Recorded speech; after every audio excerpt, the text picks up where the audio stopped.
আজ কিন্তু দারুণ একটা রেসিপি বানাচ্ছি। এটা কিন্তু মাটন দিয়ে বেশি ভালো হয়, চিকেন দিয়েও ভালো লাগবে। বানাবো হচ্ছে কালো ভুনা। তার জন্য প্রথমে একটা মশলা রেডি করতে হবে। সেই জন্য আমি নিয়েছি দালচিনি, ছোটো এলাচ, জয়িত্রী, জায়ফল, কাবাব চিনি, গোলমরিচ, ধনে, জিরে, রাঁধুনি। এগুলো কিন্তু সবই 1 টিস্পুন করে নিয়েছি। এবার এগুলোকে খুব ভালো করে শুকনো খোলায় তেলে নিয়ে ঠান্ডা করে আমি একটা গুঁড়ো করে নেব। এরপরে কড়াইতে বেশ খানিকটা তেল দিয়ে প্রায় বড় মাপের 2খানা পেঁয়াজ নিয়ে বেরেস্তা বানাবো। বেরেস্তা বানানোর সময় একটা টিপস দিচ্ছি, এটা করলে কিন্তু খুব ক্রিস্পি হয়। আমি অবশ্য এটাতে ফলো করিনি সেই টিপসটা, কিন্তু তোমাদের জন্য শেয়ার করছি। বেরেস্তা বানানোর সময় যদি চিনি দাও তাহলে কিন্তু কালার এবং ক্রিস্পিনেসটা খুব ভালো হয়। এটা করে দেখতে পারো। আমার বেরেস্তাটা হয়ে গেছে। আমি এবারে এটাকে তুলে সরিয়ে নেব ঠান্ডা হওয়ার জন্য। এটা ঠান্ডা হলে পরে খুব বেশি কিন্তু ক্রিস্পি হবে না, কারণ আমি সেরকমভাবেই রেডি করেছি বেরেস্তাটাকে। এটাকে উঠিয়ে নিয়ে আমি কিন্তু রেখে দেব, রেখে দিয়ে ঠান্ডা করব। এরপরে সেম তেলের মধ্যেই আমি আরও 2খানা পরিমাণে পেঁয়াজ দিয়ে খুব ভালো করে নাড়াচাড়া করব। এটার কিন্তু কালার চেঞ্জের কোনো দরকার নেই, জাস্ট একটু ট্রান্সলেশন হবে, সেই পর্যায় পর্যন্ত ভাজতে থাকব।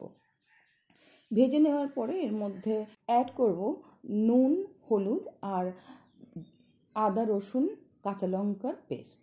এটাকে খুব ভালো করে কষাতে হবে যতক্ষণ না পর্যন্ত এই কাঁচা গন্ধটা চলে যাচ্ছে আদা রসুনের। তারপরে আমি এর মধ্যে ড্রাই স্পাইসেস অ্যাড করব। দেব হচ্ছে সবই 1.5 টেবিল স্পুন করে ধনে, জিরে আর কাশ্মীরি লাল লঙ্কার গুঁড়ো। এটাকে দিয়েও কিন্তু খুব ভালো করে কষাতে হবে। তারপরে আগে থেকে ম্যারিনেট করা, আমি শুধু ম্যারিনেট করেছিলাম ছাঁচ দিয়ে মাটনটাকে, আর নুন, সেটাকে দিয়ে দিতে হবে এই মশলার মধ্যে।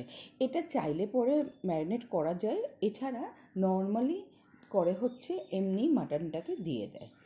এবারে এটাকে বেশ খানিকক্ষণ কষিয়ে নিয়ে ঢাকা দিয়ে রেখেছিলাম 15-20 মিনিটের জন্য। তারপরে কিন্তু যথেষ্ট পরিমাণে জল রিলিজ করেছে।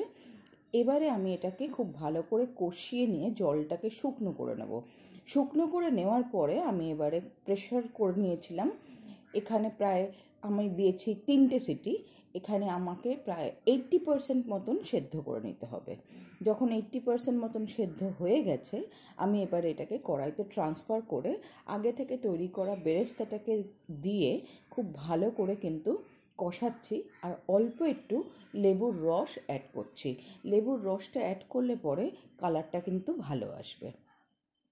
আর একটু জল যেটা দিয়েছিলাম সেই জলটাই কিন্তু রয়েছে। আমি এই জলটাকে ভালো করে এবারে শোকাবো।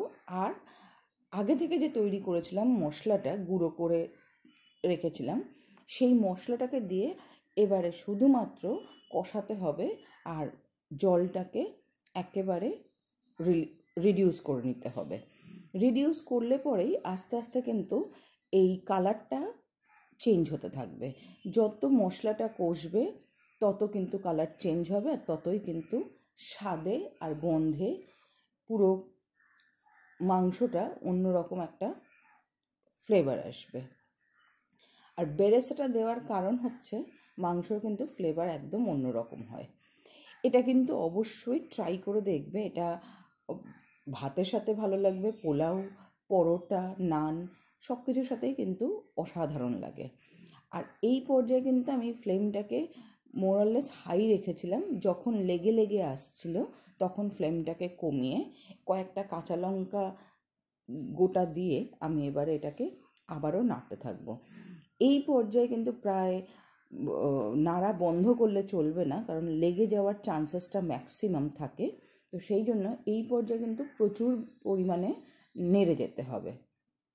আর ফ্লেমটা এন্ডের দিকে গিয়ে লো করবে, যখন জল থাকবে তখন কিন্তু হাইতেই রাখবে। দেখো আমার কিন্তু প্রায় কমপ্লিটেড হয়ে এসেছে।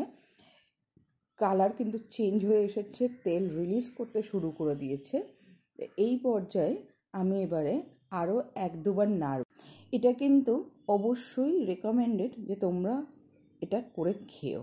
এরই মাঝখানে তোমাদের কাছে অনুরোধ রাখলাম, আমার ভিডিওগুলো যদি ভালো লাগে তাহলে অবশ্যই তোমাদের আত্মীয় পরিবার বন্ধু বান্ধবের সাথে শেয়ার করো, আর লাইক শেয়ার কমেন্ট করতে ভুলো না।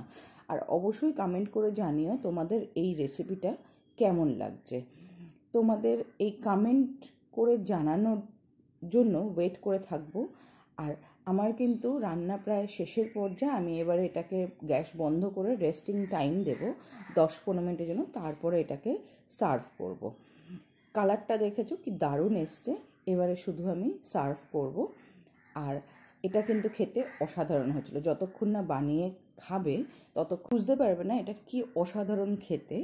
তো যাই হোক, কমেন্ট করে অবশ্যই জানিও ভিডিওটা কেমন লাগলো। ততক্ষণের জন্য টাটা, পরের ভিডিওতে দেখা হচ্ছে। ভালো থেকো সবাই।